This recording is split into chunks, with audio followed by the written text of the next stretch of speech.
His Holiness the 13th Dalai Lama, Gyawa Tipting Gyatso, says in the Bodhisattva Warrior, those who do not make offerings or make extensive offerings or good offerings is a clear sign of their narrow and stingy spirituality, that they're not serious about their spiritual practice. To think that we don't need to make offerings every day is wrong view. Because even great enlightened masters, great highly attained masters like Atisha and Lama Tsongkhapa made water offerings to the Buddha every single day. So, as according to His Holiness the 13th Dalai Lama, to make offerings every single day would be, he says this, would be a wonderful, powerful, and very necessary practice for lay people. His Holiness says. Why? Because lay people have very little ways to collect merit. So this would be a wonderful way for lay people to collect merit. You don't need to doubt merit. Let me tell you why. Do you have sufferings in your life? Do you have ups and downs, doubt, death, old age? Well, that's a clear sign of negative karma. If there's negative karma, there has to be positive karma. If there's positive karma, there must be a type of energy, merit, that can take us out of all of this. So collecting merit is very, very, very important. And one of the practices is making offerings on our altar every day. Every single day. Carefully, concentrated, with a lot of fervor and excitement and understanding. And you should get the best offering vessels. The best. That's why in KP, I encourage the KP managers to go and bring the best silver items. The silver items that I have there is not to make money. It's not to make money. The margin is very small. The very purpose is that all of you can collect merit. In the monasteries, in High Lama's houses and practitioners, they always get silver offerings to offer to the Buddhas. As I said, and I joked with you before, you have nice cars, nice house, why not nice things for the Buddha? In fact, for your altar, you should have the best. It should be the most beautiful.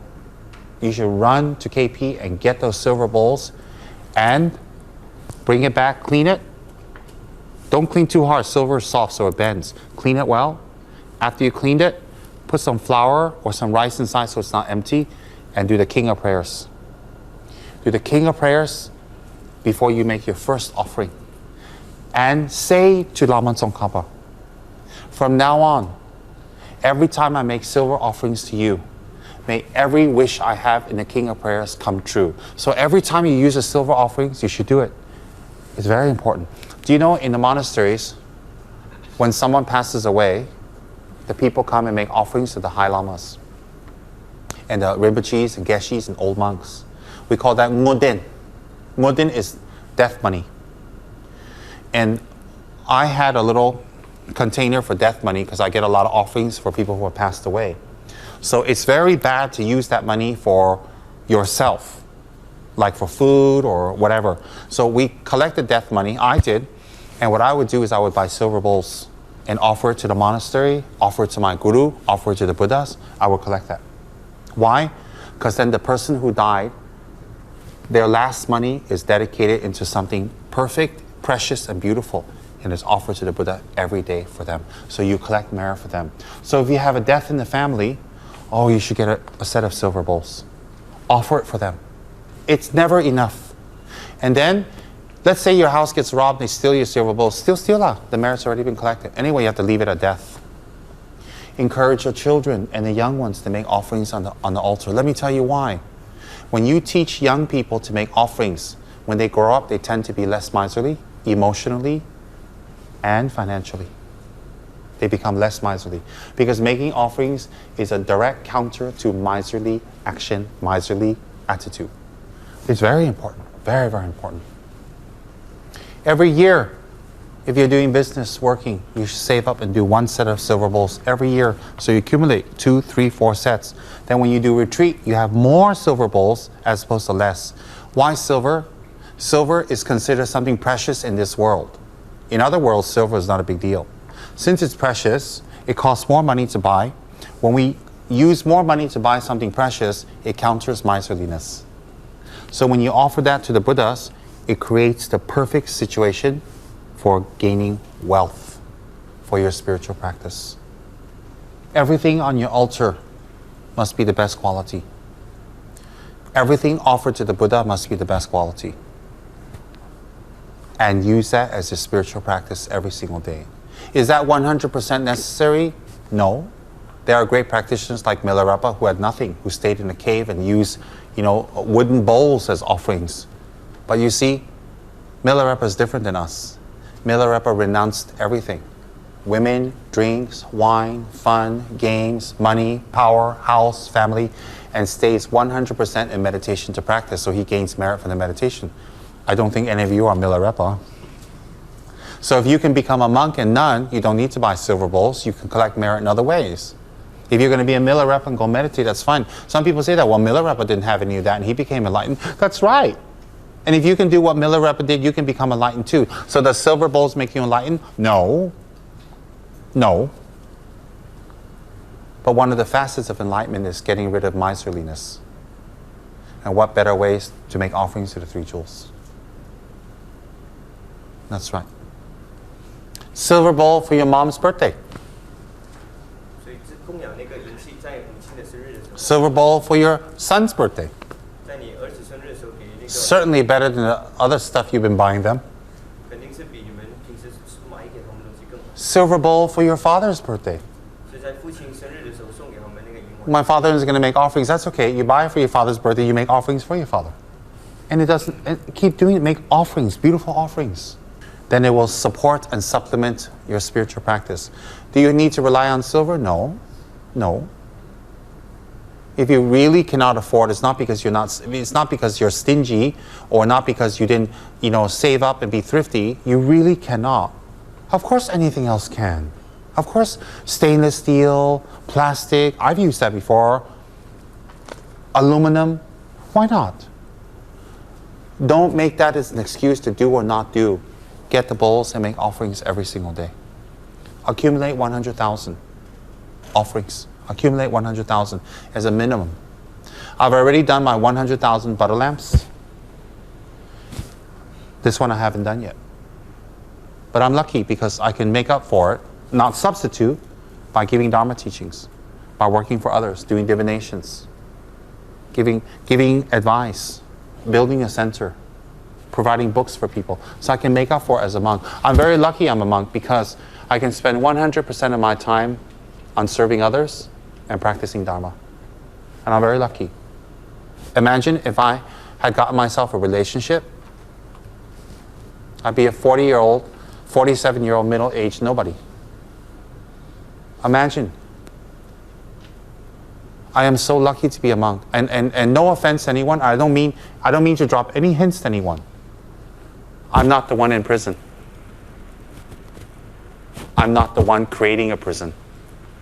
I'm not the one creating more prisons. I'm the one that's on the road to freedom. And that's through the kindness of my gurus and the Buddha, the Dharma, and the Sangha. It's not because I'm so wonderful. I'm on the road to freedom. What I'm wearing frees me. The girls leave me alone, and so do the boys. Oh yes, both of them harassed me before. The girls leave me alone, the boys leave me alone. No one's going to ask me if I have kids. Do you have any kids? No one, I don't have to worry about car payments, house payments, per se. This is protection. This is protection. I'm not the one in prison. I'm not the one creating further prison. I'm the one on the way to freedom. And in my future lives, if times affords the situation, may I also become monk from a very young age and be free. No regrets. Think of all the things you did for the last 30 years and what out of those 30 years you did really was good. Look at yourself. You're aging, you're fading, you're older. Think of all the things you did in the last 30 years. Where are you now? That's how we have to think.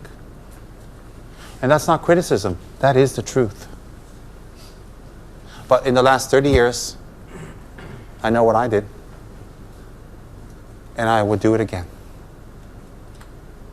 I joined Gandhin. I met my teachers, received a lot of teachings, did a lot of retreats, gave a lot of teachings. In the last 30 years, it was all Dharma. I'm not the best one, but I did all Dharma. And I would go back and do it again. And the next 30 years is going to be Dharma because I am protected. People who are afraid to become a monk or a nun do not understand the true nature of existence in samsara. The fear doesn't come from there being bad people. It comes from not knowing. Not knowing.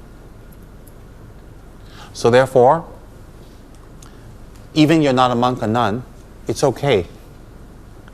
You still need to practice the Dharma. And that's why I'm here, and that's what I'm teaching you right now. That's what I'm sharing with you right now. You still need to, even more so. So making offerings, the best quality for lay people is extremely important. Very important. Always stop making excuses, cannot. Why? If you make excuses, cannot, then you tell everybody the Buddha's wrong. Khensu Jamba Yeshe Rinpoche, one of my teachers I live with in Ganden, made 49 bowls of offerings every single day on his own, although he was 70, 80 years old. His hands shake because he's older. He would steady his hands like this. He put the bowls down, then he'd hold his hands like that and hold the pitcher, and he'd offer it. And the water would splatter all over. We didn't say anything. Every day he would do it. And before he goes to sleep, he would do 25 prostrations. And he's already an abbot, a very high Lama, very attained. It's well known he's one with Yamataka already. Well known. I only see him as Yamataka. I never see him as a human being. Never. And he made water offerings every single day.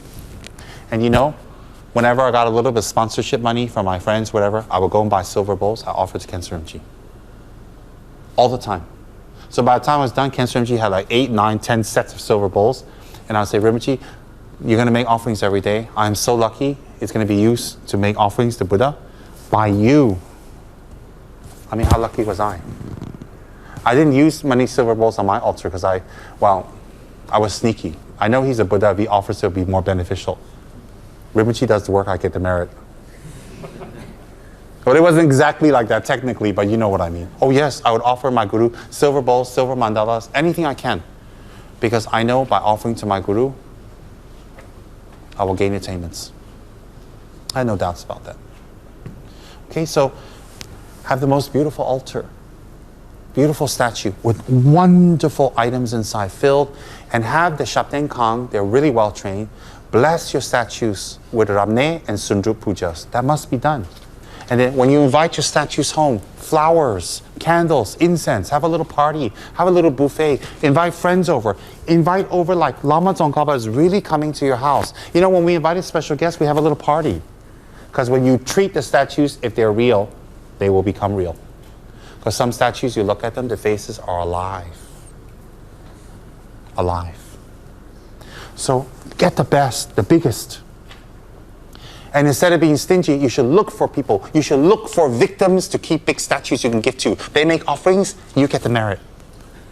Look for victims. Oh, that looks like a good little Dharma sucker. Let me give him a 3-foot Tsongkhapa. He make offering, I collect merit. I mean, how to keep 20 altars. So if you give 20 away, 20 people do the offerings. It sounds funny, but it's for real. That's why every single person who sees me gets a statue of Tsatsa. Now you know why. Every person gets a statue. They go, oh, Rinpoche, you're so kind and generous. You gave me a statue. Mm-hmm. But actually, I'm thinking they're going to go home, make offerings. I'll collect merit too. That's what I really believe. So yes, I've been using you. Sorry. I gave Dachin Jennifer a Tara statue last time. She freaked out. Rinpoche, she's a bodhisattva, he's a Buddha, he's fabulous, I'm so touched, he's so powerful, so energetic. I'm like, She's been doing offerings every day since. Poor old bat. I've been using her. But I love it. I know. And you want to be used more. That's right. She collects merit, I collect merit, because I don't have space to keep 20, 30, 50 altars. Seriously, that's how it really is. Please think like that. Please believe that. It is like that. Sungdrup Puja energizes and blesses the mantra to go inside. Ramne is when the mantra, everything is put inside the statue and it's filled It is to consecrate the items inside and invite the actual Buddha to come and abide inside. It's very important to have that done for our images. For any reason, if we are in a place that we can't get that done, then whatever statue you have, you can put on the piece. If it's hollow, if it's not hollow, never mind. If it's hollow, on a piece of paper, you can write in English, Om, Ah, Hong, representing the body's, Buddha's body, speech, and mind, and put inside the statue facing out. All right? And then close it. And you can recite Lama Tsongkhapa's Guru Yoga and bless the statue with Guru Yoga yourself. If you cannot do the puja or you cannot get the mantra wherever you are. That is okay for the moment. But don't leave the statues empty inside. So on a piece of clean paper, any color, you write Om Ah Hong. You can even write in Chinese. It's okay. And then put it inside. Until a day you can get it actually done, all mantras filled, until you can get it done. So make your altars beautiful, extensive, nice, wonderful. It is your spiritual practice. So you should make sure your altar area is very clean. Don't put non-Dharma things all over, under, here, and there. Make sure it's all Dharma stuff and clean, because the Buddha is sitting there. Of course you can clean the statues, you can dust it, you can wipe it, no problem. Can you have it in your bedroom? You can, because you don't have space. And when you're in your bedroom, if you're having bubbly, then you cover it. People ask that. Can I put in my bedroom? And then when I'm, how? Well, that's the truth. Some people only have a bedroom. They just rent a room. So they ask how. They want to have a statue. How? They have their girlfriend come over, their boyfriend come over. So how? So that's the truth. You know, you cover it with respect. Just because you cover doesn't mean Buddha cannot see. It's from your side. It's respect and awareness. Okay? What happens if you forget to clean the water bowl? Clean the next day, that's all. Tsongkhapa, a very easy customer. Yeah, but make sure everything's clean, your hands clean. So every day, clean your altar, wipe it lightly, and then make fresh offerings. After fresh offerings, offer incense to purify. Om Ah Hong, Om Ah Hong, Om Ah Hong. Make 3 prostrations, and then sit down to do your Lama Tsongkhapa Guru Yoga. Your Lama Tsongkhapa practice. Then you sit down and do. Okay? Any questions about that so far? Yes. When we're doing Kalarupa Puja or Japshi, when we do Yamataka offering, the sensory offering sequence is different. Yeah. We'll put the perfume. You do this one this way. All the sensory offerings are the same, only Yamataka sequence is different. Vajragini, Hiruka, Chakra Sambhara, Guya Samach, Tsongkhapa, all the same sequence. Only Yamataka is different. Is there any special meaning on that? Yeah. Yamataka is very mad. He wants it different. He's a diva. I don't know. It just came different. He's a diva. Yes, Sophie? Could I just ask, I have my parents' ancestral plaque. You can put your ancestors' ancestral plaque next to the altar. Why? You're not praying to them. Praying is the wrong word. You're just paying respect. There's nothing to pray to your ancestors. You know, they're taking rebirth. Some of them are pigs now. Some of them are humans. Some are dogs. Some of them are aliens. Some of them are ghosts. Some of them hell. We have thousands of ancestors before our grandfather, father, all the way back, right? So when you pray to them, nothing happens. Nothing much. It's a very wonderful tradition in the Chinese to show respect to our ancestors. And it's respect. So if you put it next to your altar, it's okay. As I said, the Buddha is a very easy customer. You can put different images, you can put Hindu images, Christian images. Buddhism doesn't go around burning people's images. When you accept Buddhism, oh, you need to burn your previous religion things. No, that's very rude. No, that's very disrespectful. We don't do things like that. Put together, no problem. The only thing Buddhists do not encourage is praying to ghosts, black magic, spirits, Ouija boards, tarot cards. We don't encourage that. Let me tell you why. Because if you don't have the power and ability, you open up something that come in and follow you and harm you. So if you do Ouija boards, it's a doorway. And something evil can enter and disturb you and harm you, or your family, or your friends. If you do tarot cards, sometimes, it depends on what type, you open up the doors for something to come in to disturb you. So, you know, if you're a very powerful meditator, practitioner, monk, a very, very, compassionate nun, when you do that, it doesn't bother you. They cannot do anything to you.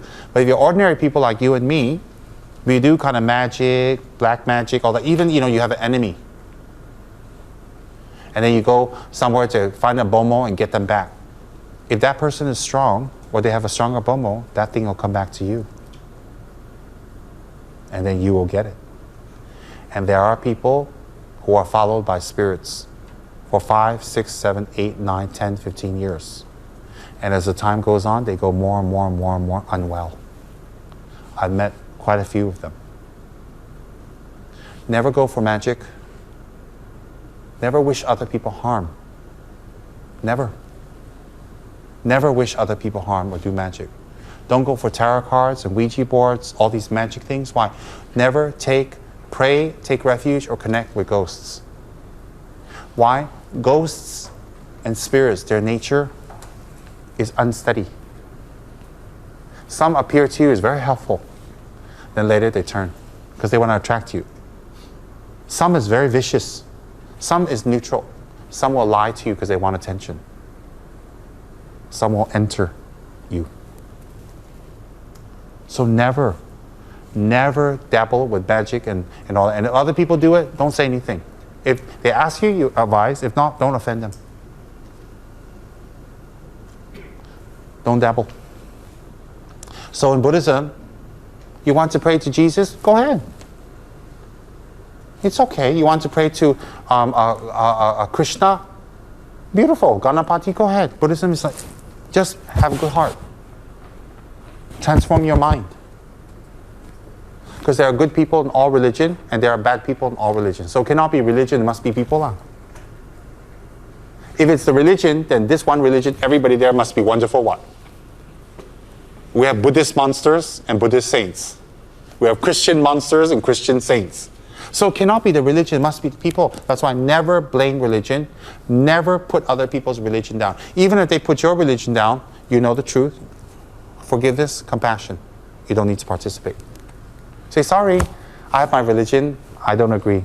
No disrespect. Bye-bye. That's all. Questions? Yes, Eric? So if let's say that some of the people that invite the statue only for display outdoor, That's okay. when they feel the mantra? No. You see, the best is invite the statue with faith, with mantra, make nice altar. That's the best. If cannot, you do whatever can. Because even having Buddha with nothing there, just put gardens, still benefit people. So we try to do the best. Then whatever they can do less, cannot help it. Okay? Questions? Yes, Freon? Notice that there's a water offering first at the altar there. There's a sequence, water offering, water for food, and then up to the music. When you have the initiation of Lama Tsongkhapa, then you have two sets. One is for the actual Lama Tsongkhapa, one is yourself visualized as Lama Tsongkhapa. So that's why. Why? When you have the initiation Lama Tsongkhapa, you visualize yourself as Lama Tsongkhapa, body, speech, and mind. That quickens your attainment to become Lama Tsongkhapa. That opens up your inner Buddhahood seed. The practice is very deep. Without initiation, you do this way. Both ways same. The Dharma is actually made from 5 white substances. Then when you make a certain shape, on top of that you put a butter sculpture on top to decorate it. But the butter sculpture represents the winds and drops and channels of your body in decorative form. So when you offer that up, you're asking Lama Tsongkhapa to bless you to do the meditation on your channels. So in Malaysia, it's hot. If we make it like in Tibet, it'll melt. So what we do is we make it from paper to symbolize that. Yes, Master Lu? So, there's one question. Just now Freon was asking that role of reverse offerings that is for self-arising as a Buddha. Yes. So that's in all tantras. Yamataka, Vajrayogini, Hiruka, Lama Tsongkhapa. When you do after initiation, you have one this way because the practice is quicker when you visualize yourself as the Buddha. If you do this way, don't worry. If you do it this way without initiation, it just prepares you so you know how to do in the future. So which means for all these years, it's I'm fine. Actually doing it as if you have initiation. But you see, I give it differently for everybody. Some I prepare them for initiation, some I don't. So everybody is different. You understand? Yeah, so we are not transgressing. If you're transgressing, why would I tell you to do it? Okay. Thank you. Very logical. Why would I tell you to go kill animals? Good. Question? Questions? Yes, Philip? Is there a reason why we set our offering from the left and pay from the right side? I don't know. That's what they taught me. I don't know. It's like the dot behind, I don't know. Just do it. That one won't affect your spirituality, your practice, your enlightenment. Just forget it. But when you do Mother Tantra, especially Hirukan Vajrayani, you start everything from the left to right. And there's a reason for that, which I can't tell you right now. So when you do those higher Tantra practices, you have to start everything from left. Okay? But that we won't talk about now. Now, we should have the best altars, the best offering, the best table that we can afford, knowingly we're not being miserly. That's very important. Okay? Let's go to this page. You can recite in Tibetan or English, it's up to you. Chinese, it doesn't matter. Lama Tsongkhapa understands all languages, so no problem. Now we've set up the altar, we've cleaned it, we made the offerings, and then we made 3 prostrations, correct? Then we should have a little table in front of our altar. Remember this for the future, because I've mentioned this many times. Never, ever put your Dharma texts on the floor. Never lean on your Dharma texts. 不要靠在我们那个佛 Never walk over your Dharma texts. 或是跨过我们的那种 Never put your Dharma texts with ordinary books. Separate them. Never, ever simply take your Dharma text and throw it on a shelf in a corner with magazines. Never. Never mistreat, abuse, or not show respect to your Dharma texts. If you need to make notations on it, make notations respectfully and cleanly. If you have old Dharma texts or old notes or old whatever that is not useful, got some mistakes, like some Xerox copy mistakes, you visualize all the letters in the Dharma text could turn into light and becomes the syllable Ah. A-H. Ah. That Ah dissolves into you. The Dharma text is gone. Now you're just burning paper. Then you can burn it in that way. Actually, the letters should be red. Ah. Red Ah, and it dissolves into you. Now there's nothing left. So let's say that this one, like we use, it's not useful. We can't use it anymore. Just store how? Cannot. This one you visualize, it turn into Ah, dissolve into you. Now it's just paper. Then you can burn it respectfully. Don't burn it with other trash. Burn it on its own.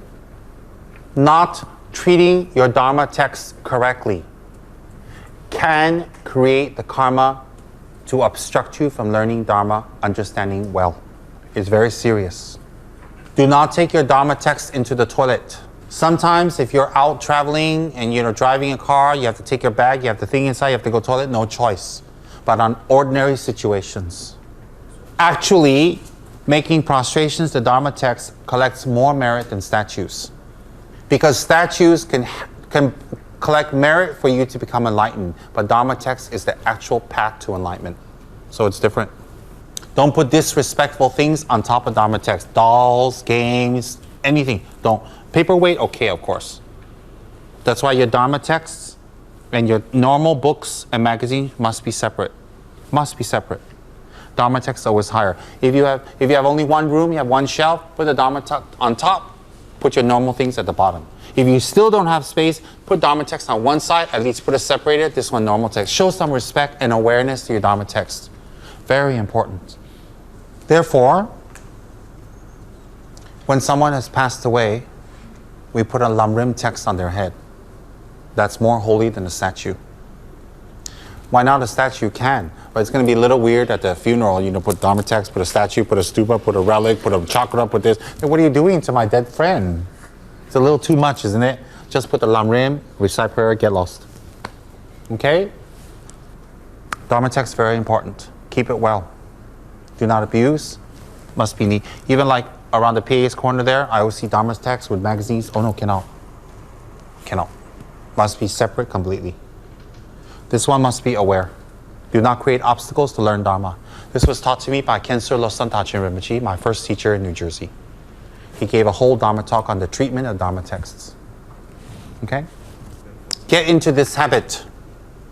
产生培养这样子一 When you have your Dharma text, anytime, touch it to your forehead, and then open it up and use it for 1 hour, half hour, whatever. When you finish, touch it to your forehead, and then put it away. Get into the habit to do that. Any Dharma text. Okay? Now, so your altar is ready. Your offerings are ready. It's clean. You made offerings and prostrations. Now you're ready to do your Lama Tsongkhapa Guru Yoga.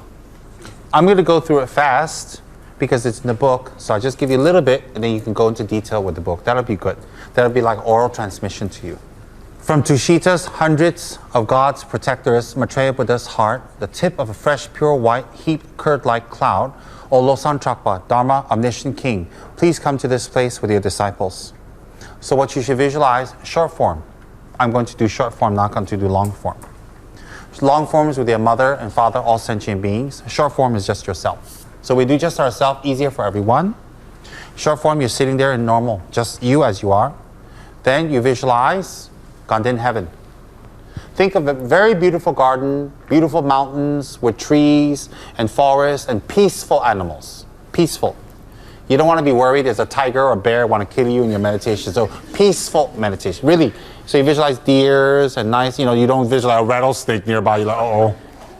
Like, I mean, it's psychology. So you visualize a beautiful green garden, flowers, trees, mountains. Oh, boy, I love that. And peaceful animals, deers, does, faunas, badgers, whatever. All that stuff, maybe a Bigfoot. And you can have that all there. And then in this beauty, that's Ganden heaven, sits the king of Dharma, Maitreya Buddha, the next Buddha to come, the next Messiah. He's golden in color, one face and two arms, very handsome, with a broad shoulder, golden skin, beautiful V-shape, sitting in Western style on a chair with his legs together but separated here at the bottom, and with the Dhamma chakra. Then he has a Dharma wheel, and he has a long life face on his two lotuses, and he's smiling. He's smiling. He's wearing the crown given to him by Shakyamuni. He will be the next Buddha to come. From this beautiful Buddha of love, great compassion, Maitreya, from the heart comes a cloud. It's so white, it's so clean, it's so pure, so beautiful. Looks like curd, looks like yogurt. On top of this cloud sits your refuge, your Rukuru. All the Buddhas and Bodhisattvas emanated. Lama Tsongkhapa and his precious two sons, Kechara and Kecharians, in full robes, wearing a pandit's hat, smiling, glorious, as you normally see him, right in front of you. How far? Arm's length. Why? Too far, need binocular. Too close, become cross-eyed. So just arm's length. See how high? Maybe the size of your hand. Why? If too tall, your meditation has to go like that all the time. If too small, again cannot see. Just the size of your hand. Lama Tsongkhapa right in front of you. Lama Tsongkhapa is love, is beauty, is God, is compassion, is everything that is wisdom, love, compassion. And not flat, bright, alive, golden, emanating lights. Juicy with lights, just lights, ready to do his job with you. Visualize that in front of you clearly, and do it very well. So you recite, visualize. Then think that Lama Tsongkhapa is the same nature as your Guru. All the Buddhas, Bodhisattvas, and deities are embodied within Lama Tsongkhapa. Relax and breathe and visualize. If you do this visualization every day and you hold it, then you will gain control over your mind.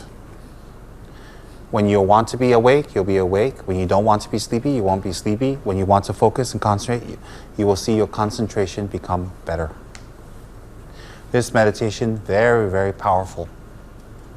It will make your concentration sharp and very clear as a side product. So do this well every day. Lama Tsongkhapa thing is very short. It's just about 14 paragraphs, very short, but the effect is profound. That's why I like it very much for everyone. I like it for my friends. Okay? Then the next one is prostrating to Lama Tsongkhapa, requesting him to teach. So he's in front of you now, and you're requesting him to remain with you in this life and all future lives, and to please turn the wheel of Dharma.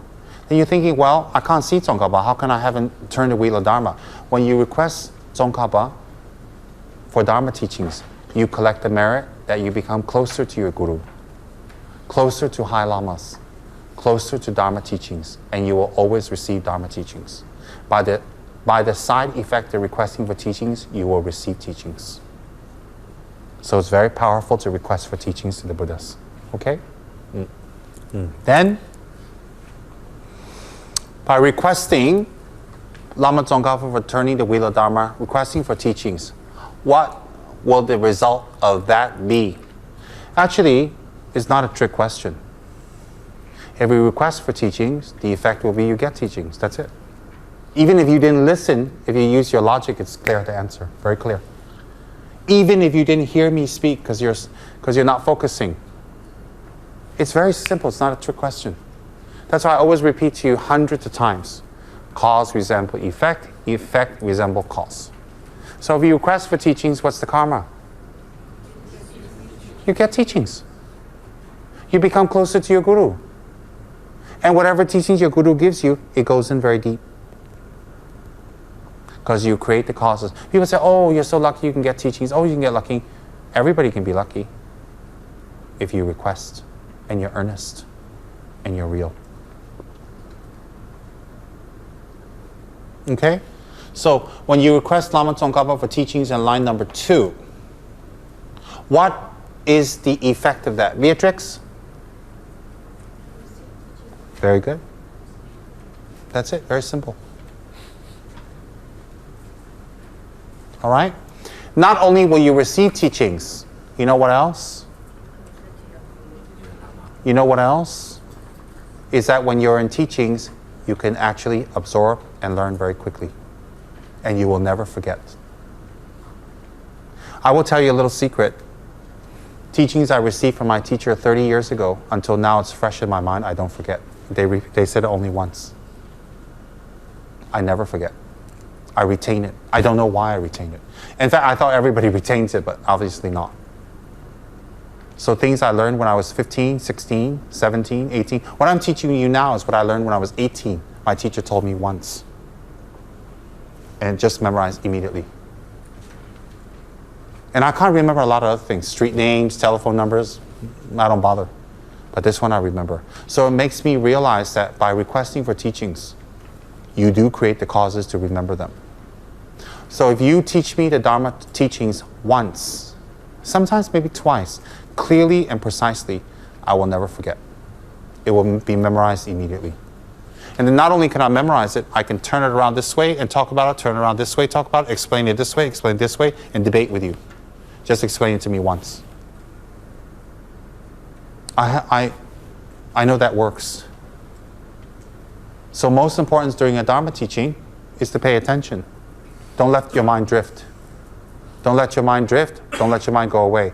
Look at your teacher. Don't look down. Don't look left and right. During Dharma teaching, look at your teacher. Never sit with your hands crossed. When you sit with your hands crossed, you create a disrespectful energy to block your teachings. Never sit slouched. Unless you have a medical condition. If you have a medical condition, it's different. You don't mean to be disrespectful. It's just you have a medical condition. Always pay attention, always focus, always look at your teacher, always be alert, always focus. Even during Dharma talk, if you can do that, you already are training your mind. If during Dharma talks your mind drift, you start looking down, you're laughing, you're joking, you're playing, it sends a wrong energy to people around you. It sends a wrong energy to your teacher. It sends a wrong energy to yourself. So Dharma talks, except for elderly, medical condition, that's different. That's different. Train your body to sit straight. Don't play with your teeth. Don't pick on things. Don't sit there and lean like this. Don't lean forward. Don't juggle, move around this way. It's very bad. Why? You're in front of your Guru. You're in front of your own teacher, who's tirelessly, compassionately teaching you the Dharma without charging you. The least you can do is pay attention and be very respectful and focus. He's not teaching you this for him. It's for you. So the least amount of respect as a human being is to pay attention. Pay attention. And during Dharma talks, actually, we shouldn't lean against things. We should never lean. Especially if we're young and fit. Do you know why? When we lean, we train our mind to become sloth. And it's another agency for us to not focus. Make your body, if you're older, you have medical condition, again, different. If you're younger, you have a medical condition. Like Julian's not well, he cannot sit like that. Of course, he can lean and relax. Of course. Train your mind. This is not scolding or criticizing you. This is the truth. No, I'm not criticizing you. I'm teaching you how to train your mind. So therefore, when you're receiving Dharma talks from your teacher, always look at your teacher. Always sit straight. As straight as you can. Of course, sometimes tired can lean a little bit, stretch, okay. Yes. Don't pick your teeth, pick your nose, or like that. Very bad. This is the worst you can do in front of your teacher. If you read the 50 verse, sit there like that. Lean back. How does that look when your teacher's giving you teachings and you're sitting there like this on the sofa? How does it look? It damages your spirituality because it's not that even when you sit like that, it doesn't mean you're disrespectful, but you send the wrong energy out. What's the energy? You're not training your body to do what you want. You're not training your mind to do what you want. And the whole point of spirituality is to train your mind. So when you let your body like that, or you fall asleep, or you don't pay attention, you're not being spiritual. Why? Spirituality is not praying to the gods. It is controlling your mind. Controlling your mind. And when you're tired, think about your teacher who talks non-stop for hours for you. When all you have to do is listen. And even if you forget a few things here and there, it will be on video for you. Put up online for free for you to access. Everything given to you for free. Okay? So therefore, when we make a mistake like that with our teacher, we should in fact fold our hands and think, I'm sorry. Why? It's called humility and humbleness. All this is to create awareness in our minds. How kind is my teacher who sits in front of a Buddha statue, and the statue never speaks to me, but he speaks to me constantly and gives me teachings. May I aspire to train my mind. May I aspire to train my body. May I aspire to train my speech. Just think like that very strongly. So Dharma teachings is also a meditation. Do you know why? You're controlling your body, your speech, and your mind. Again, let me repeat. How you receive Dharma teachings is a clear state of your mind. If you're alert, awake, looking, it shows your Dharma practice has effect. If you're sleepy, not listening, playing, sloth, not paying attention, it means your Dharma practice is not there. Because how can someone who meditates have a lazy mind? How can a pastor have a lazy mind?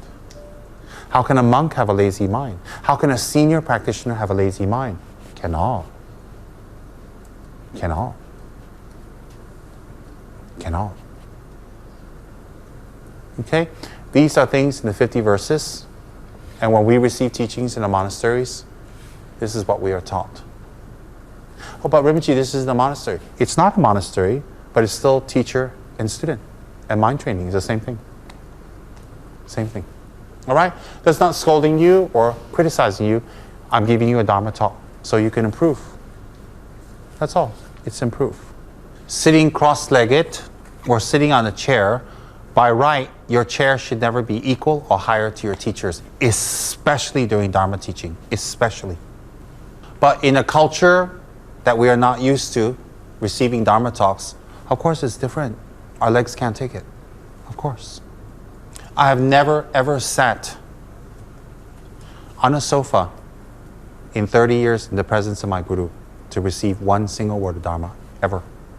Although they insist I would never. In front of any of my gurus, I've never sat on a sofa or a chair.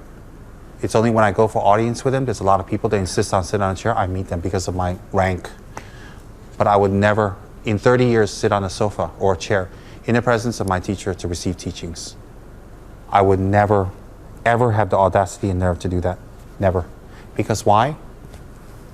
I need to destroy my ego. But again, let me reiterate. I'm telling you,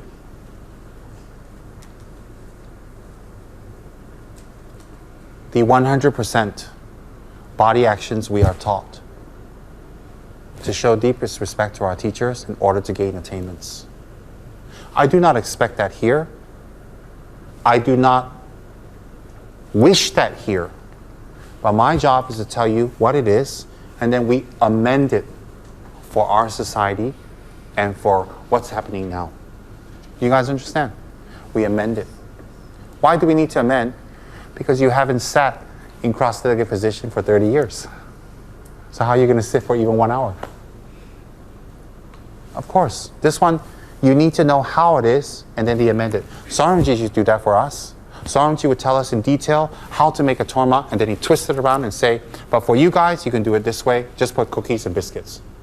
That's after a 1 hour explanation on tormas, how to make the shape, what it means, or how this represents Hiruka and Vajragini, and then you make it like that. Oh, he go for a long time explaining. Then he say, okay, you guys don't have to do that, but you make biscuits. Why? Because you guys don't like to eat torma, so why offer to the Buddhas what you don't like? Saramji did that. He amended for us. So I'm doing the same. I'm not saying that to send a hint to people sitting on the couch, you're so bad. No. No. But I'm telling you how we practice in order to gain discipline according to the right circumstances. Okay? This body respect, the purpose is this. The purpose is, number one, to create awareness to control your own body. Number two, to create humility, because when you're humble, more Dharma can come in. Number three is to create a orderly relationship with Sangha and lay people. Sangha, older and younger. Senior and junior. That's very Asian. Very Asian. Let the older ones sit on top. So this is the three reasons we show such body action of respect to our Dharma teacher. Okay, so it's not something like so fanatical. Even in the presence of Kecharians in America, we had some elderly people sit on chairs. No, it's okay. So I let you know how it is so you understand, because in the future when the pastors teach, you know how to share with people. All right? But I'm not insinuating anything to anyone. So don't feel, how? Then I see people sliding off the sofa. And once they slide off the sofa, they cannot get off the floor anymore. Okay, go ahead. Then, in the space ahead on a lion throne, lotus the moon, venerable Guru smiles brightly with delight. Please stay hundreds of aeons to spread the Dharma as a supreme field of merit from a mind of faith. Very simple, what I just explained, all right? Next one is, your wisdom mind sees the full range of existence.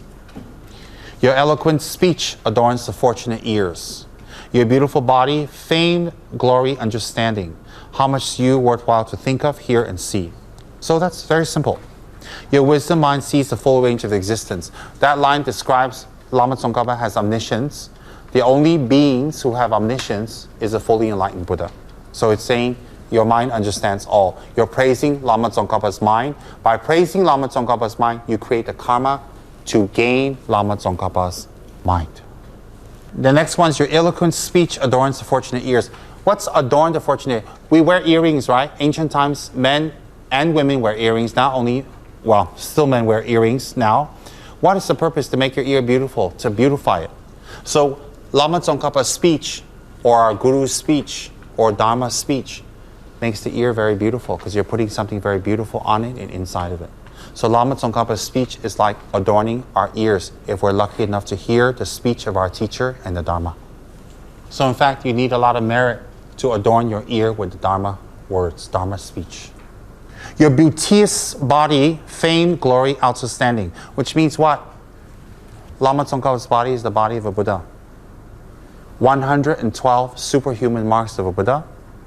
Young, very beautiful, all the qualities, all the attributes that a Buddha body has, Lama Tsongkhapa, your body is the same. You have the body of a fully enlightened Buddha. By praising your beauteous body, may I attain a Buddha body. Next one is pleasant offerings of water, various flowers, fragrant incense, light, perfume, and so on.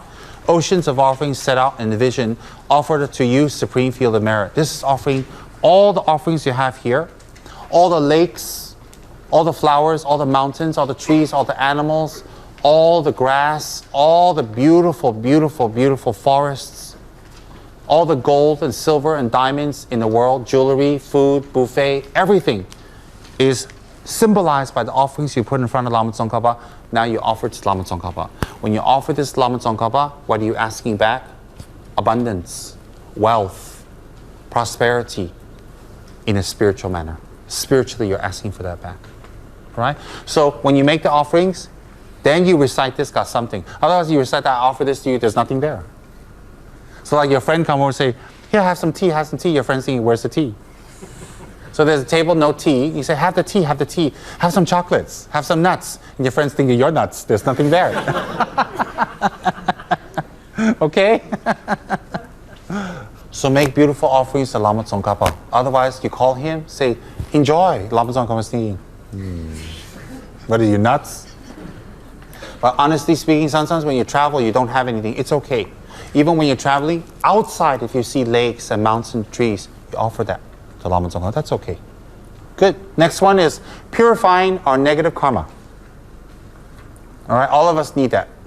If we purify our negative karma, we have less obstructive obstacles. There are two types of obstacles. Obstacles that bring us down and obstacles that bring us up. If you purified your karma and you get obstacles, your obstacles make you stronger.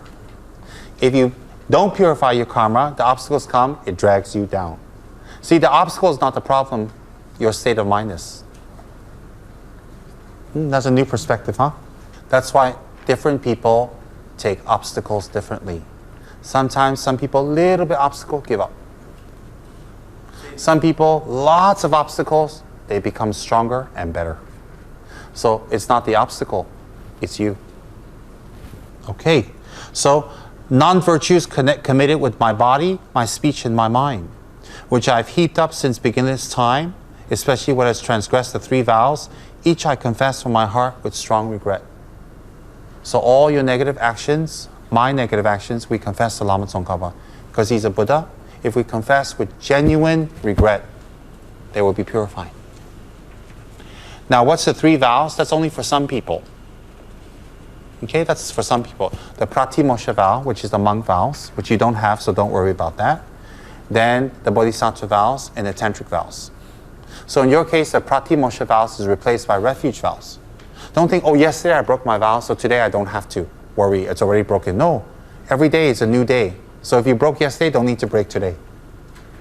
Some of us have pastor vows, liaisons vows. You repair those. Those are in lieu of your Pratimosha vows. Prati means self. Moksha is enlightenment. Pratimosha means self-enlightenment. Those are the vows related to being a monk. A person in a Hinayana school of Buddhism who takes ordination with a wish for Pratimosha, self-liberation. Therefore, their vows are called self-liberating vows. All right? They don't have the Mahayana spirit. So therefore, they don't apply to you because none of you are monks and nuns in this room. So you, in place of Pratimosha, P-R-A-T-I, Pratimosha, M-O-K-S-H-A, that's a Sanskrit word. In place of Pratimosha vows, you replace it with refuge vows, your liaisons vows, your pastor vows, or any promises you made to other people that you broke. You can regret here. And then let go of the guilt. Guilt doesn't help. Guilt doesn't help. It's very important to do this every day. Very important. Okay? But don't say, oh, now I have a secret method to purify my karma, so tomorrow I just do the same thing, never mind, can purify what? It doesn't work that way. Once you confess and purify, you don't do it again. All right, I'll give you an example. You go rob a bank, you go to the judge and say, I'm sorry, I regret. Judge, okay, free. Next day you rob again. Go back, I'm sorry, they won't free you again, okay? So when you confess, transform. Confession stops the karma from taking effect. Confession stops the karma. True confession stops the karma from taking effect. Isn't that wonderful? Nothing is solid and standing. Everything can be changed. Regret is different than sorry. People can say sorry. It doesn't mean they regret. Okay, so a little bit different than sorry. It's deeper. All right, next one is rejoicing. This one counters jealousy. When we feel jealous, when we feel unhappy, when someone gets something else and we don't get it, we don't have peace of mind. Anger arises. So the next one is creating the causes with Lama Tsongkhapa to get rid of our jealousy. How? By rejoicing in good things. Okay? How many of us, you don't need to raise your hand, how many of us in here feel very jealous in our lives? It doesn't feel good. Sometimes we can't control it. So here's the method. In times of strife, you strove to learn and practice. That means in the Kali Yuga, in the most degenerate time, most difficult time, when everybody's getting married, having a good time, going to a party, drinking alcohol, riding their horses in Tibet La. You gave all that up to practice the Dharma. You strove to learn and practice. So it's like today when the monks give up everything to go learn and practice the Dharma. You earn my respect. You shunned. You gave up the 8 worldly concerns and you make your life full of essence, full of meaning. Why? He gave up praise, wealth, good, bad. He gave up all of that to strive for the Dharma, to get meaning in his life, to practice the Dharma. Oh, protector. We're calling Lama Tsongkhapa protector. Why do we call him protector? He protects us from what? He protects us from going to the 3 lower realms. When we follow Lama Tsongkhapa's example and we practice the Dharma as he has taught us, then he protects us. How? From practicing, we transform. When we transform, we don't create the causes to make suffering for ourselves. So he protects us. Then, requesting Lama Tsongkhapa to turn the wheel of Dharma. This is very specific. This one's very powerful again, to create the causes for you to receive Dharma and to understand it and to be able to apply it. Understand not enough, apply. Okay? Venerable Gurus from love and wisdom, clouds densely massed in your Dharmakaya sky. Please loose a rain of vast and profound Dharma of the fields of disciples needed. That's very simple. That's saying the Dharmakaya sky is what? Dharmakaya is the true nature, true body of the Buddha. That's the Buddha's mind, full omniscience, Dharmakaya. The Buddha body. It has no form, no smell, no taste, no touch. So we call that the Dharmakaya. The Dharmakaya, clouds densely massed, wisdom, knowledge. All that is very densely massed. That one rained down a profound Dharma onto the field. So we're like the field. The disciples, the students are like the field. Lama Tsongkhapa is like the rain clouds in the Dharmakaya sky. And then the rain coming down is the holy Dharma. So we're requesting Lama Tsongkhapa, please may we receive all the Dharma teachings, especially the higher tantric ones. So we create the karma to receive very powerful teachings. Good. Then the next one is very important. This is remaining, asking Lama Tsongkhapa, risen from pure sphere of clear light, union's form is unborn, undying. Still to ordinary view in this gross form, please stay on undying until the end of samsara. Union's form is unborn, undying. Union form what? The union of wisdom and compassion. Emptiness and compassion. So this union can never die. Why? Only a Buddha has those qualities. Since a Buddha has those qualities, a Buddha cannot die. Then, risen, this one is asking Lama Tsongkhapa to stay with you. Don't die. Of course Lama Tsongkhapa won't die. Of course Lama Tsongkhapa will stay with you. But by reciting this, listen carefully. By reciting this to Lama Tsongkhapa from your heart, you create the causes for your own Guru to live long. Why? If asking Lama Tsongkhapa to give you Dharma teachings, and that will come to you in the form of receiving Dharma teachings from the Guru, wouldn't it be the same logic? That if you ask Lama Tsongkhapa to stay, the result will be your guru stays long with you, close, to give you Dharma. If your guru has already passed away, then when you recite this, you create the karma to meet his incarnation and become close. 而且跟他会非常的接近。 Okay, that's very powerful to recite that. This has a lot of meaning, although it's short. Next one's dedication. That's very simple. You dedicate the Lama Tsongkhapa's teachings, or the Buddha's teachings can continue to shine. But the effects of doing that dedication will be the Tsongkhapa's teachings remain in you for a long time.